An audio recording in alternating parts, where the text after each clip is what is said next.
window. Ah. Chris, are you seeing that? Amy Smith says that she's new to GoToMeeting and she can see me, but she can't hear anything. So, I'm gonna move the organizer. Thanks. There you go. Chris, are you on? Yes, I'm here. I'm here. So there'll be if she can't see the screen yet, there'll be a little orange box, like a star or a snowflake down the bottom of your bar, and I'll just put that in chat. She can see the screen, but she can't hear anything. Okay.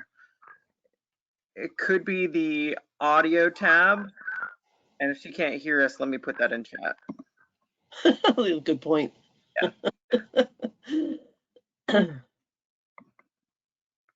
That's funny. I wasn't even thinking about that. Well, we'll just tell her what to do. That's probably not much help, is it? Well, in the meantime, while he's working with her, this is all backwards, so I don't know how to move. See those flowers behind me? My bosses sent me those flowers just yesterday, so that was very sweet. I'm the fair organizer, so I am the statewide fair organizer all the time, and then when we converted it to a virtual fair, I'm the one that did all that, made all those pages. So if you find it really frustrating or confusing, you know who to blame. I'm looking at the people here. Amy, can you tell us if you can hear anything now?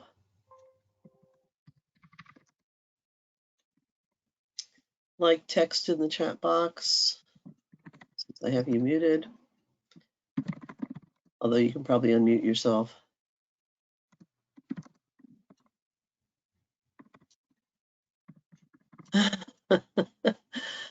Amy. Beth has a question. Oh, Beth asked if there's any moving beyond the page to view at the IDEA office. You know, we have 5 offices. I have no idea where you are, but I'm quite sure that all the offices have some samples of moving beyond the page. But I live in Homer. I'm not close. I'm sure that they do, but I don't really know the details of what's in each resource room, because even though I do go to each of the offices at least once a year, sometimes more, I don't work in any of the offices. I work very far away from any of the offices.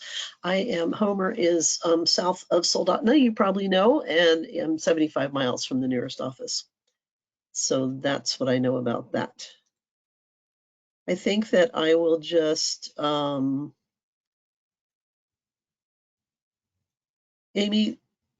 I wonder if she can hear us now. In any case, I'm gonna just let Chris keep working with Amy and try to help her get straightened out. And I will dive in as soon as I push the right button. Da, da, da, da. Nope, that didn't work. Let's try that again. There we go. So I'm just a little checking to make sure the right thing went over there. Okay, I'm a little bit cumbersome in here. Sorry about that, but you know, doing the best I can. We're all adjusting to the situation, huh? So I don't even have my notes out yet. Let's see. Oh, I wanted to push start recording. As I told you, I was going to record, but I have to open this tab, sorry. Oh, I don't know. Stop recording is my option, so I must have already started recording. Great, I'll have all kinds of nonsense on here. Anyway, I have 7 children. My children are all grown now, so I'm not homeschooling anymore, but I did homeschool for 31 years. And because I had 7 children, much of that time I was homeschooling with little people underfoot and having a series of babies during the course of all that. And it does complicate things when you have babies in the house or toddlers in the house, or other pets and things, other things that require your attention. I have the wrong screen highlighted, sorry. There we go. That's my children. That picture was taken in 2011. The first time I did this workshop was in 2011, and this was shortly before that. Unfortunately, it's dusk, so it's a little bit dim, but I love this picture because we were all just out in the yard taking some pictures, and my daughter-in-law was taking them, and the kids were like, "Hey, let's climb up in the tree," and so they did. I have a funny story that I bet some of you will relate to. Oh, somebody's not muted. Let me just, oops, I have the wrong thing open. I can't find it now. Oh, well, I guess I'll just. It's fixed, Carol. Okay, thank you. So anyway, on the, every year I would start out with these grand views of how organized I was going to be and how together I was going to be and how efficient I was going to be and all those things. And there were days where I was those things and there were days where I wasn't. But one year, it was in the fall of 1994. Some of you were probably toddlers at that point, but I was homeschooling 3 kids that year. My oldest was a freshman and he was going to the Christian school. And then the next 3 kids were in grade 5, 3, and 1. And then I had a 3-year-old and an 18-month-old. And so 3 years and 18 months, that's a really bad combination because the 18-month-old wants to get into everything and the 3-year-old is just coordinated enough to help them do it. So they were constantly into things actually, but I had planned beforehand and I was doing this unit study on the human body and I was all pleased with myself because I thought, oh, this is going to be so good. I have it really organized. And I had this book that had drawings of different body parts on one side and then a description about it on the other side. And I would copy off that page and they were coloring hearts. I distinctly remember this whole day. And they each had a page with an outline of a heart on it and they're coloring in the heart and I'm reading to them about the heart and how it works and their circulatory system and all that kind of stuff. And then we had all the kids, we'd cut up brown paper grocery bags and I had the kids lay on the grocery bags and did outlines of them and stuck them on the wall. So I had a tall one and a medium one and a little one, just like the 3 bears. And they would color in the heart and then we'd cut out the hearts and then we'd glue them on the bodies that we had on the wall. And then we gradually added the bones and the intestines and the liver and the muscles and the brain and all that stuff. And so in the end, my 12-year-old had body parts that were scattered a little bit. Well, maybe, no, he was 10, the 10-year-old. And then excuse me, the first graders kind of overlapped a little bit and it was just about right for the 3rd grader. And it was indeed great fun. But that first day, they were coloring in hearts, and before that, the day had just been going so smoothly. It was astounding, and I would be like reading with the youngest one while the other ones were doing their math. And just when we would finish this reading part, and I would say, "Here, go play with these Legos," or I don't know, I'd give them something to go do. Then the other one would show up. Oh, I mean, not show up there. We were all right around the table. We were all right there. It wasn't like they were off somewhere, but the other one would need my attention and say, here's my math problems. I need you to check this. And as soon as I finished that and got them going on their science or whatever, the next one came. We did a lot of things together. So I'm not really illustrating this very well, but you get the drift. And so I get distracted by one of the windows. Sorry, I thought I could multitask. No. So everything had just been going like clockwork, and I was so excited. Like I finally got it down. I can homeschool 3 kids and coordinate them just right so that they're not sitting around waiting for me or they're not getting bored and going off and doing something else because I'm busy or whatever. And then they're coloring hearts and I'm reading the thing and all of a sudden I thought, where are the little kids? I bet you can identify with that, because I realized that I had not seen or heard from my 3-year-old or my 18-month-old for some time. So I went off looking for them, and I lived in a mobile home at the time, and we homeschooled around the dining room table, and it was way at one end of the mobile home, and my bedroom was way at the other end of the mobile home in a big lean-to. And I went in there, and I had the baby was sleeping in there. Wasn't sleeping at the time, but there was a crib in there is where we kept him. And we had this big desk, and I had stacks of clothes for the 2 little kids were in there because the other bedroom that had the other kids didn't have enough dresser space. So they were just stacked on this big desk. And in the meantime, because they were 18 months and 3, they were just about to go into the next size of clothes.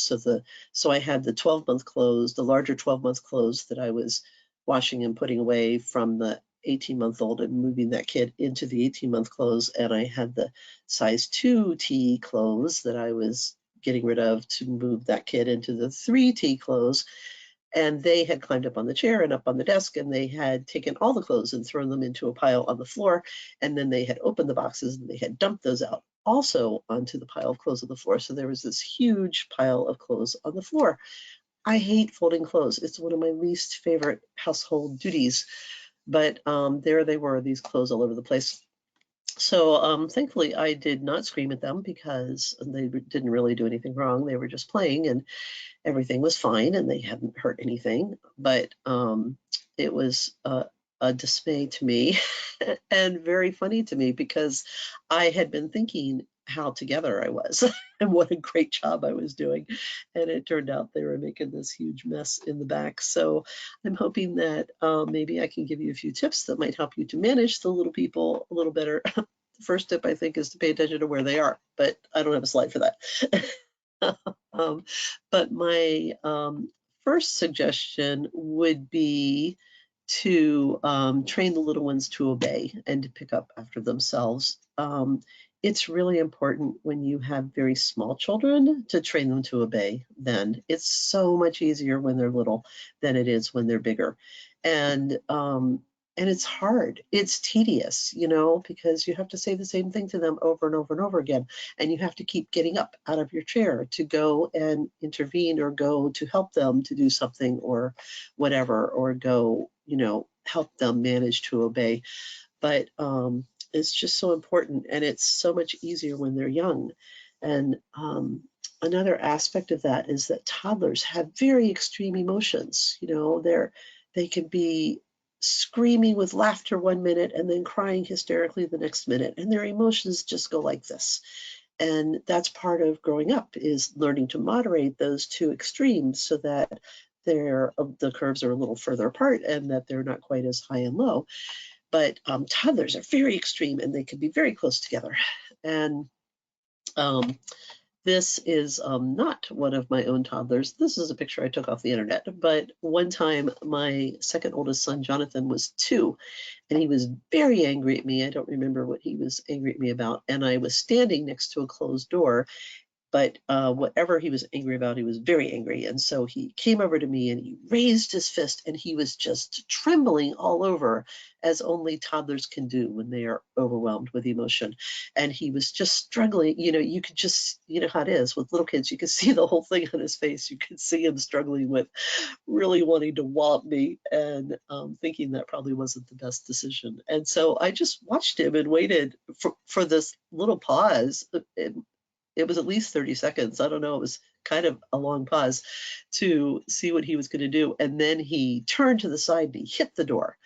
And I was just so impressed. I thought that was just such great problem solving for a 2-year-old, because they do have really strong emotions, and he really did have to let that emotion out.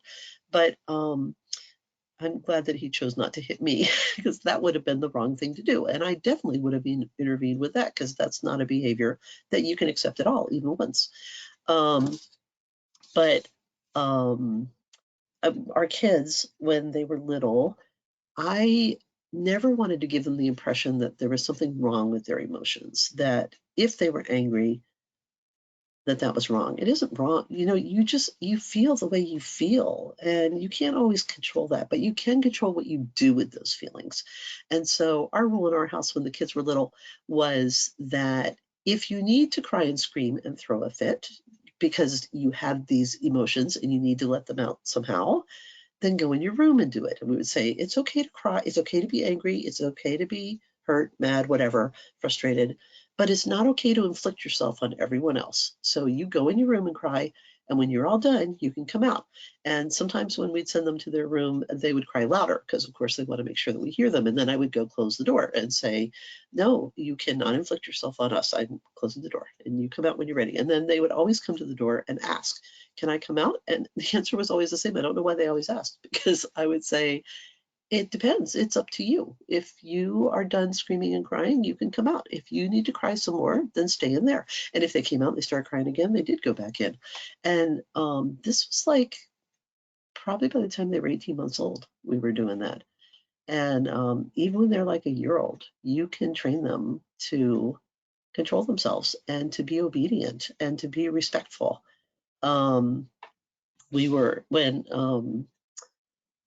I was pregnant with my fourth one. My third son and my fourth son are 22 months apart, and I at the midwife, and he was 18 months old, and he was screaming about something. He was throwing a fit, and my husband was holding him and had him on his hip. And when the midwife came in, my husband turned to Joel and said, "Stop." And no fooling, Joel stopped mid-yell. He was right in the middle of screaming, his mouth still open, and he just stopped. And that was a little bit unusual to stop right in the middle of the yell, but he did know to stop when we told him to, and he did stop when we told him to most of the time.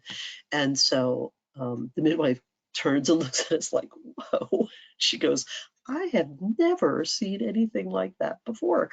But I have to tell you, it comes in handy. Um, so another, my point is about training them to obey and to pick up after themselves. When I was first in love, I was 14, and this boy that I was in love with was a year ahead of me. I was in 8th grade, and he was a freshman. He was an older man, and his mother was one of my teachers, actually, and this was during the Vietnam War, and their dad was in Vietnam. And so and he was the oldest of 7. So she had 7 kids. She was teaching, which means she had to grade things at night as well, plus feed everybody and do their laundry and all that stuff, take care of the household with her husband in a war. So when I would go over their house, they ranged from Patrick was 14 and the youngest was 5. And those kids did all the chores. And she needed them to do all the chores, but it made a really big impression on me that they were doing the sweeping and the vacuuming and the dishes and, um, helping with the meals and whatever, making their beds and picking up the toys and all that stuff. They were doing everything. And so later when I had kids, that's what I did. My kids, because I don't like doing laundry, my kids all started doing their own laundry when they were 7. I did the folding still because they're not very good at that, but they can do the washer and the dryer and put in the soap and all that stuff. Sometimes I sorted for them. Sometimes I would have to help them do it, but they could do it. And they did everything. I made the meals, but they did all the other chores all the time. And we rotated through who had to do what, like what room they had responsibility for, or what chores they had. Nobody liked doing dishes. That was their least favorite. So those we had to rotate once a week. They just asked if we could rotate more quickly, and I was happy to go along with that. And then the other thing that made a big impact on me was when my oldest was 9 months old, we needed money. And so I went to work, but I wasn't going to leave my baby. So I got work at a daycare center. And the daycare center had the babies cleaning up their toys. I had no clue. We lived in a travel trailer at that time. We live in a house now, by the way. But anyway, we lived in a travel trailer. So it was, really confined space. And he would just play, and then he would go to sleep at night, and then I would clean up everything. And frankly, we didn't have that much room, and there wasn't that much stuff out. But nonetheless, it had never crossed my mind to have him pick up the toys with me. I went to the daycare center, and I was shocked. Wow, they have the babies picking up. So this is not my children's room, and in fact, this is not any child's room. this is a model. No kid's room looks like this. But what I did learn from being at the daycare center was the value of having things in containers and keeping them separate. Even though this looks very pretty, this would never stay pretty, and I would not recommend using open containers like that. I used things kind of like this. These are also not pictures of my room, so but you get the drift. I used plastic containers that had lids that were hard to take off for toddlers, not for the older kids. The older kids could do it, but the little kids can't. And we had pictures on the outside of them so that they could see what was in there. We used ice cream buckets because if you're getting ice cream anyway, the ice cream buckets are free. They have handles, the lids stay on well. Um, so I loved having containers like that. And I used it for things that had lots of little parts. Like I had all these boys. I had 6 boys and 1 girl. So we had lots of army men. So the army men would go in a thing. Little plastic animals would go in a thing. Beads that you string with string. The beads in the string would be in a container. I can't even remember, but like, different categories of things where this thing, we have a lot of these things, then we could put them in a tub. And mine looked a little more like this. This, of course, also is tidied up, and no child has played with these in the last half hour before they took this picture. But nonetheless, if you have containers like this that the lids are on, especially if they're clear or translucent and you can tell what goes in them, then it's really easier to keep the room clean. And so they would, like the little kids, the toddlers, I would let them get out like 2 or 3 different things maybe, because sometimes you need things to go together. Sometimes you want the blocks and the army men so you can make a scene and put the army men on them or whatever. I'm good with that. I just don't want everything out all over the floor at the same time.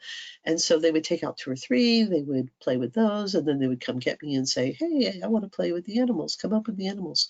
And I would go in there and I would say, well, what are you done with? Are you done playing with the Duplos? Let's pick up the Duplos first. And I would help them by sorting the Duplos. And when you sit with a little kid, you start putting them in the thing, then they like to put them in the thing too.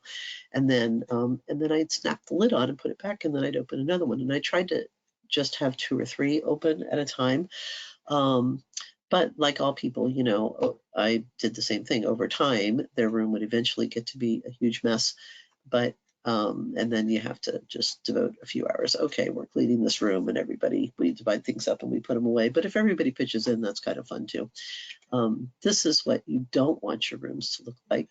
And I wanted to mention, like, I wouldn't recommend open top containers like that lady, this one back here. She has these beautiful little cloth bins. Well, they look lovely, but they're all open. A 2-year-old can have all that stuff all over the floor faster than you can turn around. But if you use these kind of containers, that's less likely to happen very quickly. And that little girl at the top left, she has a lot of open containers, I noticed. Although the little boy has one that looks like it should have a lid on it. But my kids' rooms would get like that eventually. That does happen. But it's less likely to happen if you have good places for them to put stuff and if they're labeled. And honestly, it makes them feel better about their space too. It settles their spirits if they're in a space that is more organized and tidy, even if they think that they don't want it that way, they really do. So whatever you can do to make it easy for them to pick up, that helps too, even with toddlers and babies. And so the first tip is to teach them to obey and to pick up after themselves. The second one is to keep them busy as best you can. I had a box like this Rubbermaid tub that's on the left there that we had school things in. We'd call it school things. And when the little kids wanted to be in the middle of what we were doing, sometimes you just can't distract them, or they keep going off to do something else someplace else, and I want them closer where I can see them. I would invite them to do school. I would say, do you want to do school? And they always say yes, and they're all excited. And so I had the kinds of things I had in there were like these rubber lorry puzzles. I actually had all of these puzzles in this picture. And I had lacing cards like that with the shoelace things, and I had these are hidden picture things and really simple dot to dots, things like that. And so I would have that kind of stuff in the box, and they would think that they were doing school too. And they were indeed learning from that stuff, and it was all fine. But it was just special stuff that I got out when I needed them to be busy and nearby. And that was infrequent. It probably wasn't even once a week that I would get something out of there. Otherwise, it was a Rubbermaid tub, and it had that really sturdy lid on that, frankly, was kind of hard for me to get off. They certainly were not getting into it.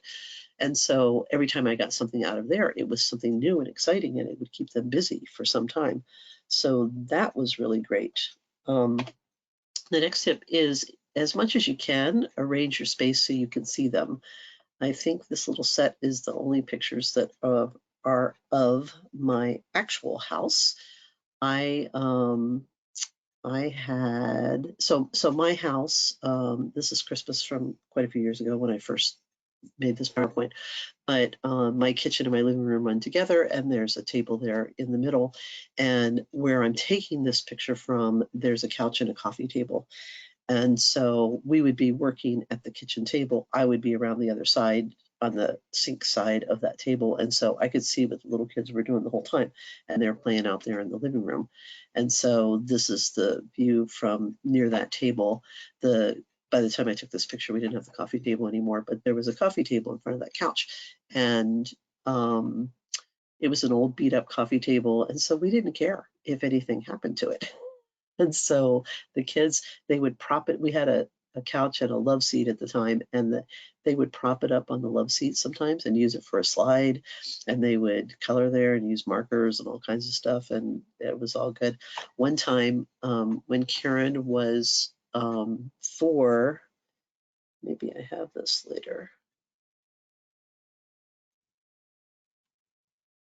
Oh, yeah, I skipped it in the last part. When Karen was 4 and Drew was 2.5, she had just reached the age where she could manage scissors and using her hand in that way to cut with scissors. She was very excited about this new skill, loved using scissors. And so my mother-in-law at the time worked at a boatyard, and they printed off lots of things that were printed on one side and then were blank on the other side, and then they would become obsolete. They were like boats for sale, things like that.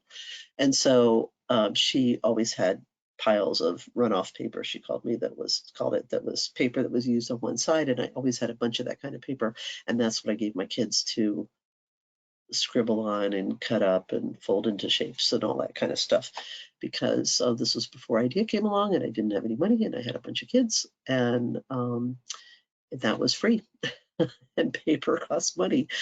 By the way, before IDEA came along, when IDEA started, I had 6 children, and I borrowed things and I bought things used, and I used the library for some of my subjects, and I never spent more than $200 a year homeschooling those kids.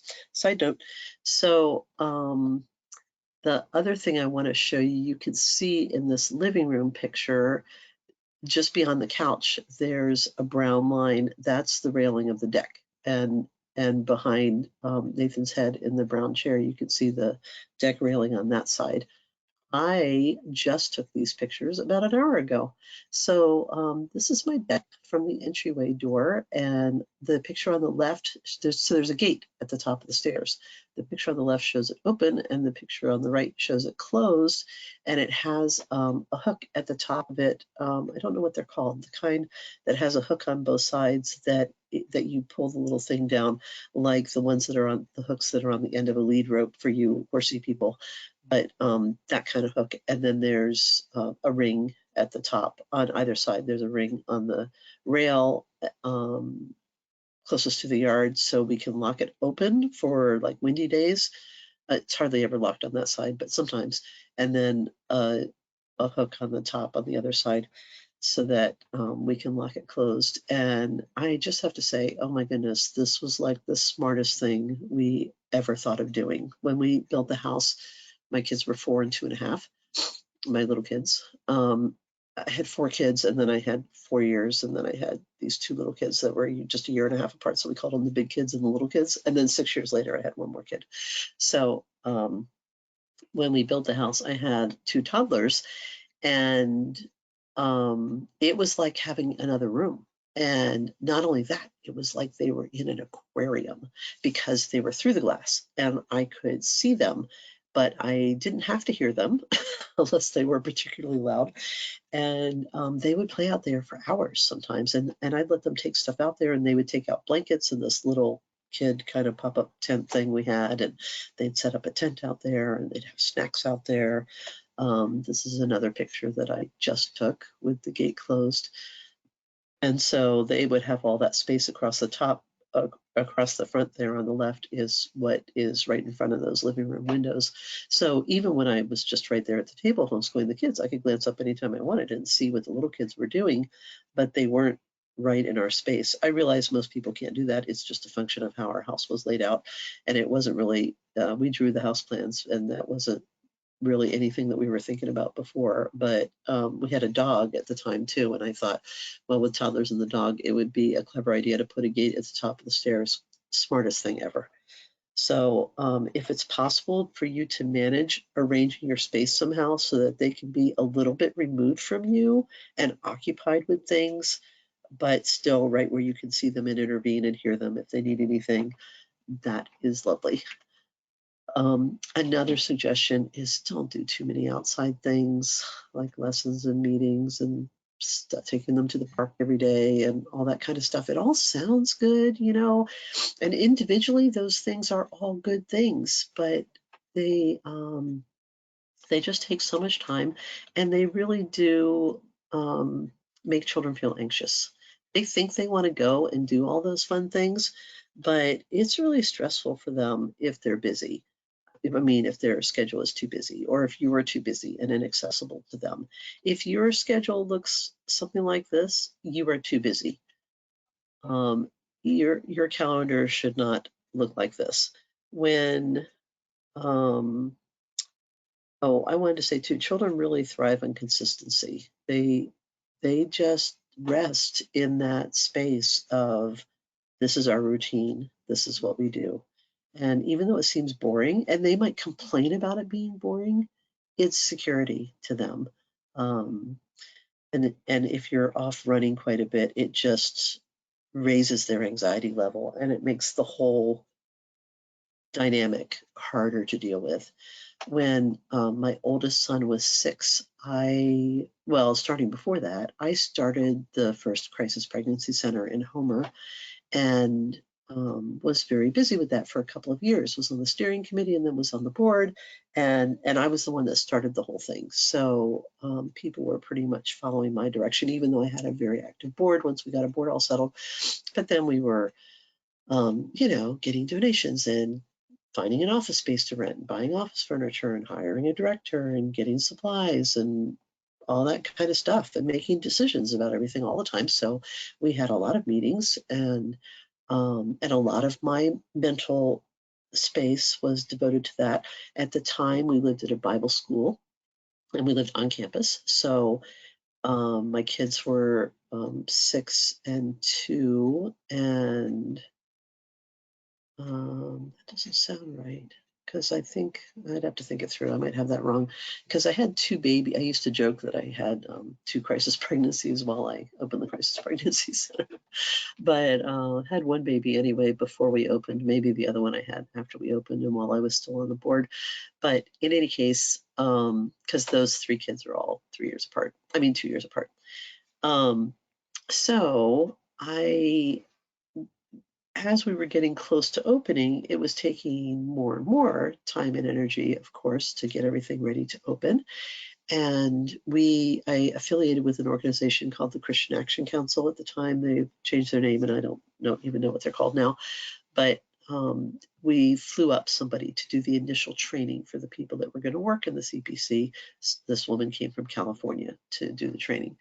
And so as it was getting to be the training time, that was going to be, I don't know, 2 or 3 nights or a night and all days, Saturday or something like that. In the meantime, I was living at this Bible school, and we lived in a duplex, and all the little houses were close together, and there weren't yards. And so if your kids were outside playing, they were just playing with all the other kids in the neighborhood. So I didn't, because I was busy, I didn't have them with me quite so much. I had them out in playing. I just let them go play all they wanted to. And they thought it was great, and they were all happy and everything was fine. Like they were nice kids and all that stuff. It was all good. But um but it wasn't really the way I wanted my family to run. I wanted them to be spending more time with their family than they were with their friends.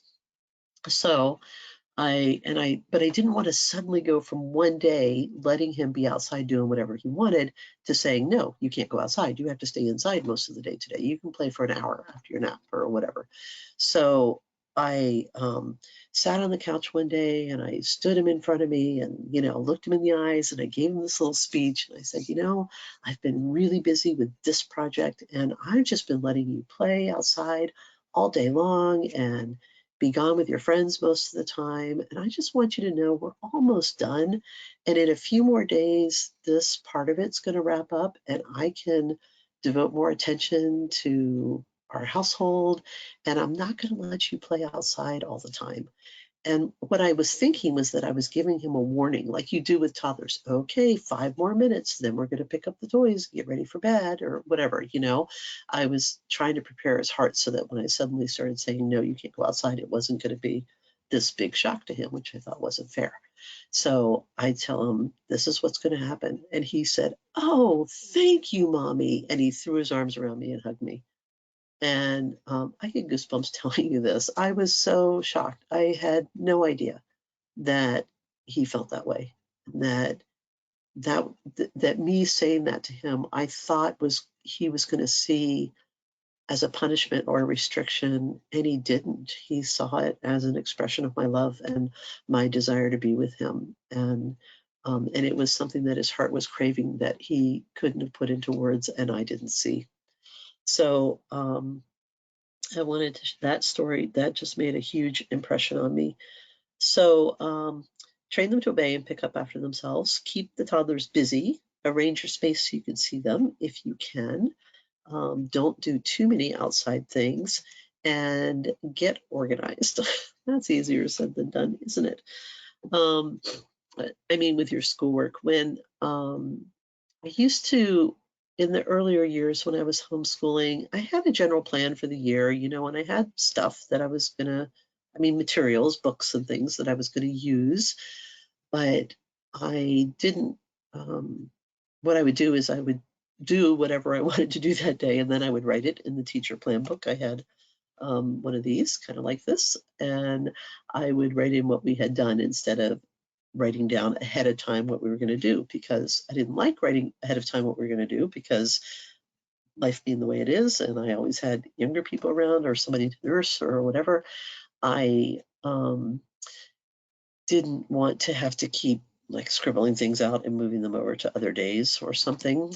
And then as my older kids got a little bit older, they asked for a plan. They wanted it written out and they liked being able to see what was expected of them. For a long time, I just did the planning on Sunday night and I wrote out for that week because I always used, with my youngest kid, I used Sunlight most of the way through. But before that, I just did it myself. I always put together my own curriculum. I always used a lot of literature. I don't think that I ever used a history textbook that I can think of right now. I didn't use science textbooks until my kids were in high school. And I just used library books and nonfiction books and biographies and historical fiction and all that kind of stuff. Now, of course, there's all kinds of videos on YouTube and all that too to help with the science part of it. And we bought kits and like that, all that kind of stuff. Um, so I did start writing out a week ahead of time, and that was super helpful because then the older kids, if they got finished with something and I was busy helping little kids with something, they could just go see what to do next. And they had some autonomy over what they were doing and when they were doing it, and they really liked that. And I think that's a really important developmental thing that I wasn't taking into account in the way I was doing it before. I started writing things out in response to requests from one of my kids in particular. My second oldest kid asked me to do that. Oh, and then the other thing is that like some things you really do have to have real regular practice. Math is one of those. You really do have to do math every day. If you're super busy, it can be a little bit of math, but nonetheless, you really have to do math every day. You really have to practice the piano every day, that kind of stuff. But some things, and handwriting, I wanted them to do handwriting every day when they were learning cursive and stuff. I know that's another whole topic, but I did teach my kids cursive. But some things, like you can do science every day of the week, or you can do it 2 days a week, or you can do it 1 day a week, or maybe they have to read this book by the end of the week. They can read the whole thing on Monday if they want, you know. So at first he would ask me sometimes, well, I'm really enjoying this book. I'm only supposed to be reading to page 25. Can I just go ahead and read more? You know, can I read Tuesday's part two? And I'm like, sure, you know.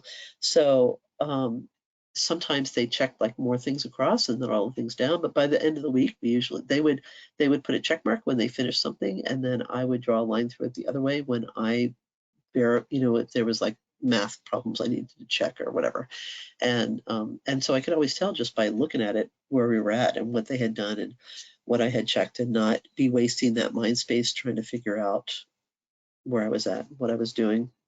Because I usually had several kids I was homeschooling and then a little one or two. I think I said this already. I would plan on Sunday night for the week ahead. And then the next tip is to relax and just be flexible and go with the flow. Don't tie yourself down to a particular schedule that then you feel like a failure if you don't meet these goals that you've set for yourself.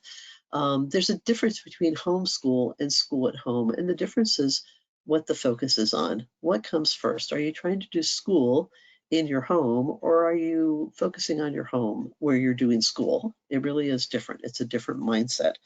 And all these poor people now that are suddenly homeschooling whose kids normally go to school, that's what they're doing. They're doing school at home. And that's what I would do too. And that's actually what I would advise they do, because they're probably going to send their kids right back to school.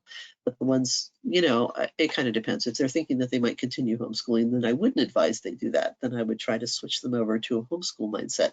But we picture, most of us went to schools, and so we picture rows of desks, and you open a textbook and you write down these answers, or you do this worksheet, or whatever it is you do, and you take these tests and all that. But homeschool doesn't need to be like that. Homeschool can be much more natural, and lots of reading of books and discussion. And I did give my kids spelling tests and math tests, but I'm not sure right now if there's anything else I gave them tests in until later when they were older, like when they were in high school. I used Apologia for science, and they were doing it largely on their own, and I would give them those tests, and because it was a lot of detailed stuff that I didn't know. But history, we would just talk about stuff. I would just ask them, so why did they throw the tea in the harbor in Boston Harbor in 1774? And they would tell me about it. Here's what the motivation was. Here's what they were upset about. Here's what they were trying to accomplish. That's what I want them to know. I don't care if they can fill in answers on a test. And then you have to balance like being relaxed versus being responsible. You still have to be responsible, like my advice is be relaxed, just settle down. But you still have to be responsible too, especially if you're in a program. You have to turn in grades, you have to turn in samples. You do want your kids to know, it's important that they know certain things before they graduate, and so they do really have to learn these things. So you try to balance those things, and be responsible, but, be relaxed, but don't be so relaxed that you're not being responsible. That's what I'm trying to say. And then I would combine things as much as possible. I did a lot of reading to my kids. Like I said, we did all of our history and science for many years out of books and kits and things. Like I would get science experiments and that kind of stuff. But history, we did everything out of books, just regular books. And so whenever the baby was nursing, kind of whatever they were doing, I'd be like, okay, it's time for the baby to nurse. Let's read. And if they were like, just figuring out this math concept and they had 3 more problems to do, that was fine. I just let them keep doing that or whatever. But most of the time they would run and gather around because everybody likes to be read to. And while I was nursing the baby, I would read the book to them. So they're getting their history because I'm reading history. I'm reading aloud, they're listening, and the baby's getting nursed. It is a win-win all around. Later on, I read to them all while they were doing the chores. That's another whole concept, but trust me, best thing ever. Um, and you don't need to finish the textbook. I have a secret for you. Nobody in the schools finishes the textbook ever. And the textbooks are designed that way. You know, they have the important stuff earlier in the book, and the last few chapters are just kind of extra stuff. Gee, it would be good if you knew this, but if you don't, it's not a crisis. So don't worry about finishing the textbook. I mean, you know, it's nice if you do, but don't make that your goal. Like, my goal this year is to finish the textbook. No, your goal should be, these are the concepts that I want my kid to know by the end of the year. And if we accomplish that by getting through the textbook, good. If not, fine. You know, don't stress yourself out by, oh no, we're on chapter 8 and there's 10 chapters and it's already the 1st of May. What are we going to do? It's okay. And last tip is pick a few priorities and don't sweat the rest. I would, and I really did do this every year, I would sit down and kind of determine for myself. I would sort of put things in 3 different categories. I really only made a list of the essential ones, but the essential ones were, what do I want my kids to learn this year? What's the goal? Maybe it's multiplication tables. Maybe it's an understanding of the issues behind the Civil War. Maybe it's how electricity works. Maybe it's how to tell time. Maybe it's how to tie their shoes. I don't know. You know, I mean, would have different lists for different kids, but these are the things that I want them to understand by the end of the year.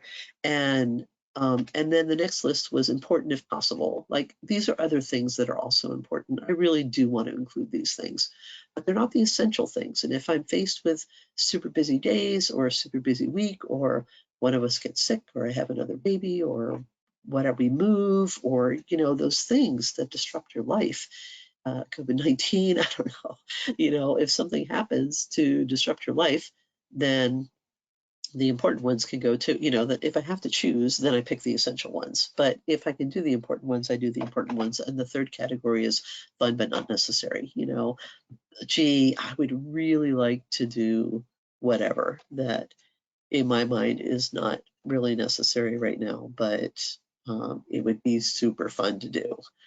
Um, I didn't have a good example in my head, and I can't think of one real quickly. So, but it really helps you, like, as you're progressing through the year, as you're progressing through a day or a week, it helps you to pick what you have to do. If something happens that changes that day for you, and all of a sudden things are in disarray, well, you know what? We're doing math and we're doing handwriting. You know, uh, oh my goodness, the baby just pooped all over the place. It's going to take me a half an hour to clean this up. I don't have time to do this science experiment with you. Everybody sit down, do your handwriting. I'll go take care of this, or whatever. That's a stupid example, but you get the gist. Is that if something happens that really disrupts your time, you can focus on what the essential part is. You know, sometimes, gee, we don't have time to, I'm so stressed I can't even do, or whatever, too busy. I can't even do a whole math lesson with you right now, but I want you to do these practice problems. You know, let's talk. We don't have time to do the whole thing. Let's talk about the topic and you do the practice problems, and then we'll pick it up tomorrow or whatever. And this picture, this is my very favorite picture of my children. This is the same day that they were in the tree, and my daughter Karen just said something funny, obviously, that we're all laughing at. None of us remember what she said that day. Even I asked her like a week later, and asked everybody, nobody knew. But obviously we thought it was very funny. But the reason I love this picture is because this is how we are when we're together. We laugh together all the time, and we love to spend time together. And my favorite thing about my life right now is that my children love each other. They're adults and they look out for each other, they reach out to each other, they love to spend time together. We laugh together, they listen to each other, they comfort each other, they want to spend time together. I think I said that 3 times, sorry. My one of my sons we have been relatively isolated the last month or so, and one of my sons was saying, who lives in Homer. So I have 7 kids. One of them lives in Anchorage, one lives in Michigan, and the rest live in Homer. And most of my grandchildren live in Homer as well. One of my sons said, I really miss family dinners, which we only do once in a while anyway. And so he set up, we have family dinner every Wednesday night over Facebook Messenger, actually, with cameras. And so I set up my laptop at the table. We sit around, we have dinner with the kids, and we're all sitting around our own tables or whatever, and chatting. How was your week? And telling stories and laughing together. And it's great. We love it. And I love the idea that they want to do that, that they want to spend time together, that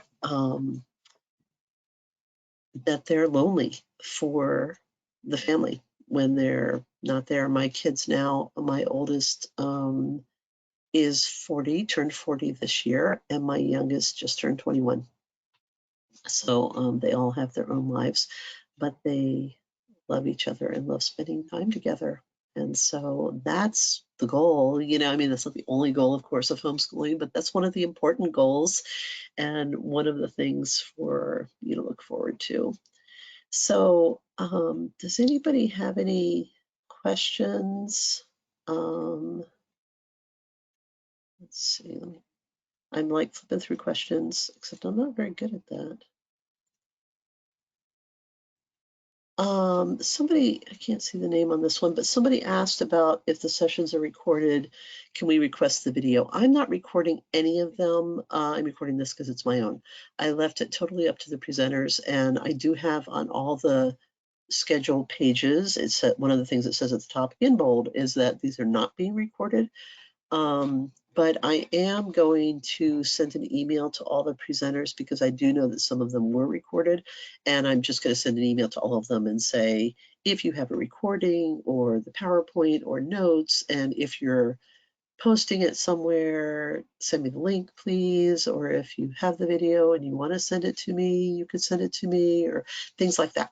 And then I'll post all that stuff on the website. And in fact, I kept assuring people because I don't like getting caught on listservs. So in all the stuff I wrote about registering for the fair, I kept saying, we'll send you emails every day through the fair, and then they're going to stop. But, and that is still more or less true. That's still my intention, but I'm thinking that I'm going to collect what I can from the vendors, put all those on a web page, because I'll pull all these web pages when the fair is over, but I'll have another one up, I think, for a while. So I'll probably send one more note, and it might not, the fair ends on Thursday. It might not be as quick as Friday. Maybe we'll see what I get back from the vendors or from the presenters. But my intention is to post links, either links to where they have posted something or a link to something that we have posted. And so that was a really long answer. Sorry.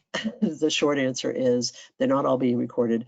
We're not recording any of them. And I'm just going to collect whatever the presenters have and then post that somewhere and send out an email to everybody that says what's going on. I think, I'm not really sure how to do the question thing. I think that's the only question I have in here, and I don't think there's anything in the chat. So if you have any questions or anything I can help you with, or you know what I wanted to ask you actually, is I would love for you guys to put in the chat things that are helpful for you, that you do with your younger children or with your older children to help with being able to homeschool when you have younger children in the house, because I bet you guys have a lot of great ideas that I don't have. So what do you think? If you have things that you have done or things that you've used, like materials or games or something, I don't know, whatever, or ideas that you've done, or actually I can unmute you too if you want to say something. Open this window. You can put your hand up if you have something. I'm just learning how to do this. Sorry. If you have something you want to share, you could put your hand up. And Carol, it looks like Beth has something to say. She has a question. Did you want me to unmute her? there's Beth. Let me try it. Yay, Beth, you're unmuted. Hi, I have a question. So, how did you decide which chores went with which kids, and like what age did you break that down into? Ah, well, I'm going to mute you again, Beth, just so that there isn't noise in the. Oh, you muted yourself, or somebody did. Good job. Anyway, but feel free to unmute if you want to say something else. Um, I made, oh boy, I made this kind of elaborate thing. I used like 3x5 cards and I stapled them together and made this chart that went down this little skinny wall. And then there was a cluster of cards, and the cards were the jobs. And really, everybody did everything. It was just that the little kids did a poorer job. But it kind of depends. We did two different things. For a while, we rotated, and they were rooms. Like I have two bathrooms, so one kid would have one bathroom, one kid would have the other. One would have the kitchen, and their job was like to sweep, clean up the counter and the stove and stuff after dinner, clean up the table after dinner. Somebody dishes we did weekly. I said that. I just wrote that on the calendar. And then somebody had the living room and they had to vacuum and pick up stuff and dust, and somebody had the entryway and they had to sweep and clean the litter box and like that. And some rooms were just harder than others, and some jobs were just harder than others. And then I had a card for each thing. And so like if you had the living room, there would be a card that had a picture of a vacuum cleaner on it, and it would say vacuum once a week or whatever it was I had them doing. And it would have a duster, and it would say dust the top of the piano and whatever. So the little kids, so they could all flip through cards, and the little kids had pictures to go with them, and then I would have to help the little kids, and they would get done poorly when the little kids had them. But if I was rotating through, it didn't matter too much because eventually it would get to somebody that would do it better. And then later, when after we'd done that for quite a while, the kids said, we don't really like changing jobs all the time. Like everybody kind of had their favorites, and they were different rooms, and so it all kind of worked out. We just did it that way, where somebody always had the living room and somebody always had the kitchen. And then if they would start to get tired of something, like we would be at dinner and one of them would say, you know what, I'm getting really tired of cleaning this bathroom. Does somebody want to trade with me for a few months? And so we would do that, and that was fun. Jane, I'm going to unmute you. There we go. I did it. What do you want to say, Jane? Oh, maybe nothing. Jane's hand is up. And she's unmuted, but very, very quiet. Okay, Jane, let's try. I saw somebody else. Oh, maybe I didn't. I'm imagining that. Jane, I can't hear you if you're trying to say something, so put it in the chat window, maybe. Other questions, or does Beth want to say anything else? So, I guess I'm just hoping that Bookshark is the one that recorded their Zoom session. That's the one I was really interested in. Right. I think that she did. I was in it. I missed one. I've been in all of them, and I'm missing one now. And I think she did. But honestly, of course, I've seen so many now, I can't really swear to that. And I haven't written anybody to ask it. It's frankly, I've been buried. So, but tomorrow there's no workshops. So I was thinking tomorrow was a great time for me to clean up my emails and all that sort of thing. And I'm planning to write to the vendors. I just haven't made time for that. So I'm sorry, I don't really have an answer for you, but I do think that she said it was recorded. Also think well, I know she's doing another workshop as well.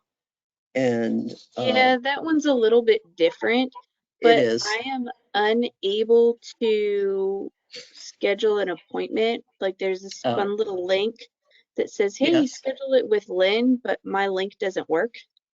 Do you use Outlook 365? So here's what happened. I registered and the link never came to me, so the organizer emailed me a link to push every time, so I always just go through my email. But I have no Right. idea what your No, here's what I'm saying. Gmail. What do you use for your email? You're using Gmail, actually. I just saw your Yeah, email. So you're not using Outlook for your email, no. would be true. She made the scheduler through Outlook 365, which is Outlook is the mail program that's part of Office, and it's an online program. That's what the 365 part means. And she had set it up, and we experimented with it, made sure it worked. And then a couple days later, before the fair started, she sent me a note and said, I just realized this doesn't work for if somebody doesn't have Outlook 365. So then she had me add a line on there, which I did, was click here to email her and suggest 3 different times that would work for you. So have you tried that? I didn't. I actually ended up just calling Bookshark because I currently use them now, and I Yes. actually have 5 kids that I'll be using it for this year, with different levels. So I just really wanted to, yeah, I know. I really wanted to Don't talk use with 5 her. different levels. Well, it's the same, like 2 of them, well, 3, let's see, 4 of them Same will time use the period. same level, just different readers. Ah, That makes see. sense. Yeah, Like I got it. I they're used Sunlight for many years, so I'm familiar with juggling that kind of stuff. yeah, so I just needed to talk with her about figuring out their new system that they have, which is why I was trying to see, because they renamed all their levels. So what happened when you called Bookshark?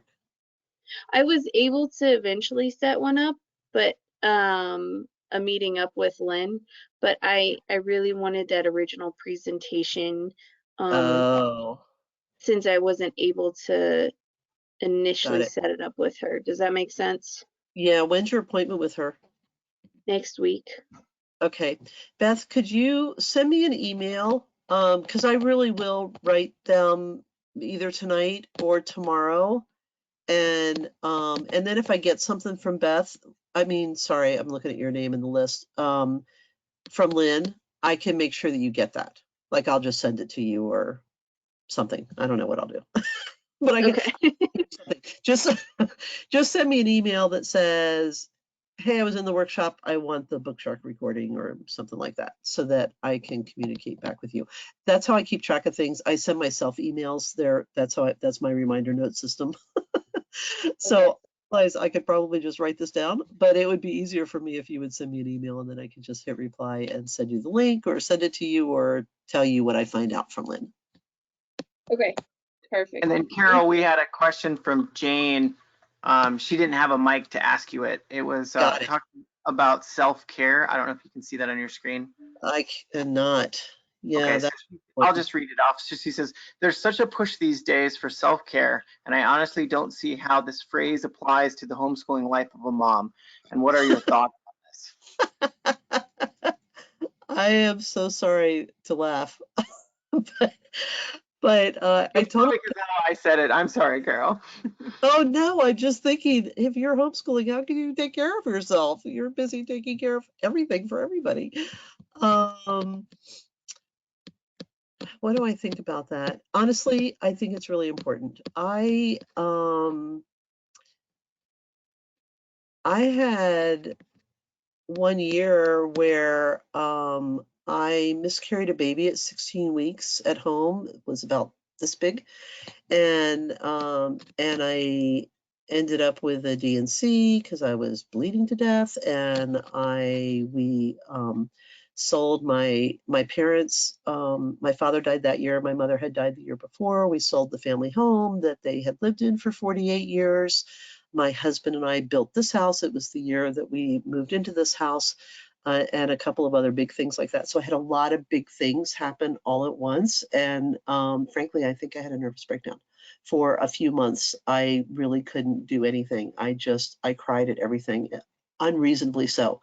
One of the kids would knock over their juice by mistake, and I would go in my room and cry literally for an hour because they spilled I really was crying, never spilled milk.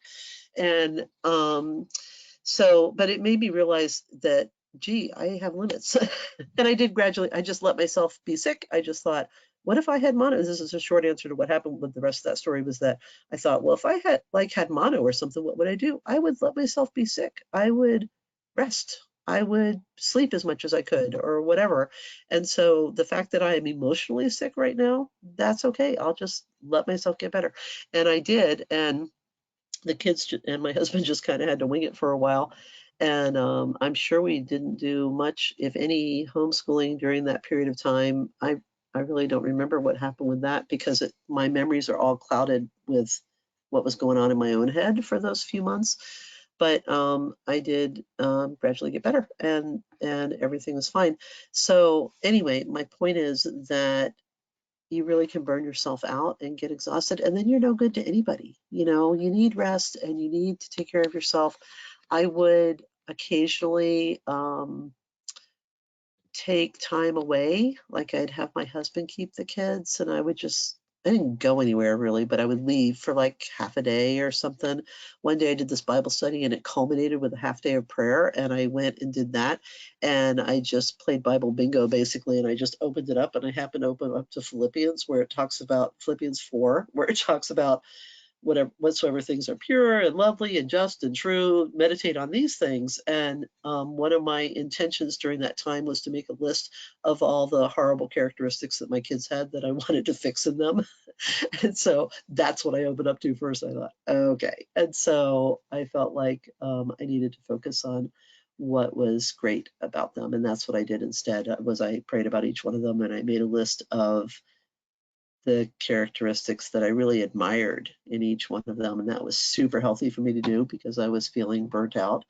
So whatever your thing is that makes you feel refreshed, if it's going off by yourself and reading a book, or having a bubble bath at night, or going for a walk on the beach, or something, I do think it's important to try to make time for that. And I don't know how you fit that in your schedule too. I totally get it that it's hard.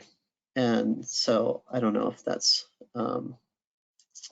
particularly helpful, but I'm flipping through the questions now, and I can see.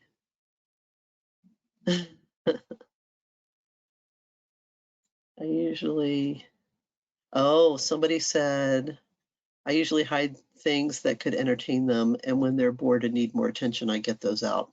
I love that. Yep, I am totally on board with that. Chris, do you see any other questions in there? I'm not very good at flipping through the questions. I was in and out, but Amy had one on the bottom. It's so with the younger kiddos, you planned on Sunday and then wrote down in the calendar when it was completed? Question mark. No, I started out doing that, just writing when I finished things, but then eventually I stopped doing that. So like it was my older kids that asked me to do that, but I did it for all the kids. And I would it was because I was winging it with making up my own curriculum. So Sunday night, all I could plan was a week at a time. Later I got better at that. But anyway, I would just kind of plan, okay, how far, okay, what did I get done this week? And how far do I want to get during this week? And I would write them all out for everybody. It would take a couple hours, but it did make the rest of the week easier. And so no, I did write down what everybody that I was I had a different book for each kid that I was homeschooling, and wrote what I wanted them to get done that week. Somebody else has in here ideas about activities on having more toddlers and babies than kids being taught. Try to get all the toddlers and babies to nap at the same time. That's helpful. And then try to, I have kind of, I've really curriculum hopped over the years, and very infrequent. I mean, I know I've said a couple times that I use sunlight with my youngest kid, but a lot of that was because I was so busy with IDEA, and I don't know. Anyway, and I love the books, so I really did love it, but that's the only time. And one year when we were building our house, I bought Calvert. I bought one. It was back when you couldn't buy, I wanted a child's history of the world, and it was part of the 4th grade curriculum, and you couldn't buy it by itself. And so I bought Calvert that year for one of my kids because I was building a house. I was going to be busy, and I thought, you know what? This is what I need. I need a book that I could open up and say, open your math book to page 12. See this? Do this, And so it was great for that year. I just didn't buy it again because that's not the way I tend to homeschool, but it was very helpful. There's been times when I've thought, okay, I just need something easy. And so I do kind of alternate that too when I had other things going on that were keeping me busy, which is this situation. I have lots of little people and I just have a few people I'm homeschooling. Your life's just busy. That's just the way it is. So cut yourself some slack and try curriculum, so, at least some of them that they can just do themselves more or less, or can somebody's put their hand up, that they can you know, maybe not the whole thing, but at least part of it. That so you're like, I loved reading books for history. So I would always do the history. I did it even with my high school kids. I would just read them books out loud, and they would read other books themselves because they didn't have time to read everything that they would be reading. And sometimes my son would, in particular, would start one, and then he'd go, "Oh, Mom, you would love this book. You should start reading this one to me."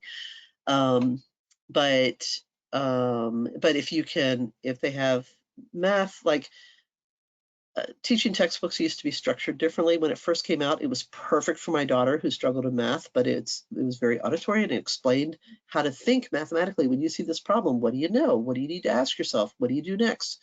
And she really needed that. So that was great. So then I would just say, go do your math, and she would go do her math. So anything that you can find that during this, I mean, it's a season of life. You just have to decide, even if that doesn't fit your paradigm of how you think home education should happen. I'm in this season of life, and yes, ideally I would like to be doing it this way, but this is the season I'm in, so this is what I'm going to do. Ruth, I can't unmute you. Chris, are you still around? Let me try this. I'm going to unmute. Yeah, Ruth has her hand up. I know, I'm trying to unmute her, but I can't unmute her. Looks like she has connected audio, but she's self-muted. Ruth, can you undo your mute? Thanks, Chris. Or text in the chat window or something.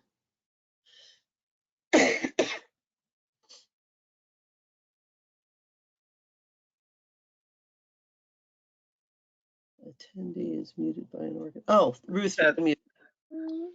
Hello? Yes, I can hear you. Oh, you can hear me. Oh, hi, sorry. Hey, I wanted to add a couple of things I do with my kids that has been working. I have 4 kids, 10, 9, 5, and 3. I print out a paper and I wrote down all the things they need to do for the day, like from waking up till like bedtime. And I put in those page protectors, and I put it in the room by their beds. Wait, Tristan. And every morning they wake up and with a dry eraser marker, they mark, I make my bed, and they check it. I made my math and I check it. So every time they ask me, oh, what I need to do, like go check your paper on the wall and in the wall, and they go and they check. Even my 5-year-old comes and checks her little one. So you don't have much time to, like, I tried many different things, and so far this was working right now. Yeah, right. Might be helpful for somebody else. Yeah. I don't know. That might be helpful. That's a good idea. Yeah, anything that you can do that they can monitor themselves independently, that's a big help. Yeah, it is. And I try, since I had like different ages, I try for the older ones to get things that, I mean, I get to help them, but it's not like I have to do everything to teach them, like some open and go book for them. Right. So they need my help. I'm sitting there at the table with them, but I'm entertaining the little ones. Like I said, I will hide some normal things I'll have around. I'll hide them, and when they're like being rowdy or crazy, you know how they are, I get that out. And, oh, that's like a new toy, you know, and that saved my days, because I had a whole year that almost did not do almost anything because I have a horrible pregnancy. So I will just get my kids and they will do just math and reading, pretty much. Yeah. That's what we did. Math and reading on my bed, and the little ones I will just keep hiding stuff and getting out, hiding stuff and getting out, or rotate stuff. And So it's like Right. constantly the same stuff, but for them it seems new and exciting. Right. So Yeah. I know this is, you don't really love your kids that much. I mean, it's hard.